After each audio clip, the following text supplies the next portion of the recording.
Hello everyone, in today's video, I'm going to show you how to migrate from Lovable Cloud to Supabase. First, open your browser and go to the Lovable website. Next, open a new tab and search for the Chrome Web Store. Click on the first link that appears to open the store.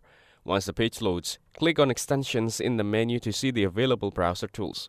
In the search bar, tap Lovable Cloud to Supabase Migration Tool and press Enter. When the extension appears in the results, click on it to view more details, then click Add to Chrome. Confirm by selecting Add Extension. You will see a notification indicating that the extensions has been successfully added. Now, go back to the Lovable website. Click on the extensions icon at the top right corner of your browser and pin the migration tool for quick access. This ensures the extension is always visible and easy to open. Click on the pinned extension to launch it. You will be prompted to sign in, so enter your Lovable account email and password. Once signed in, you need to connect your project to Supabase. Enter your project reference ID, which identifies the specific project you want to migrate.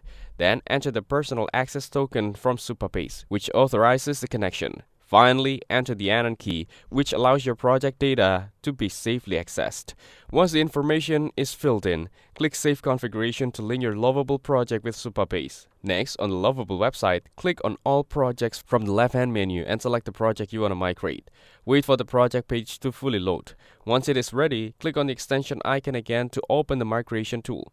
Review the project details one last time to make sure everything is correct.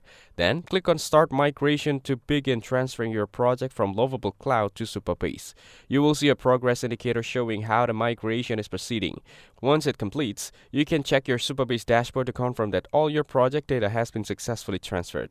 That's it. Thanks for watching. Don't forget to like and subscribe for more videos.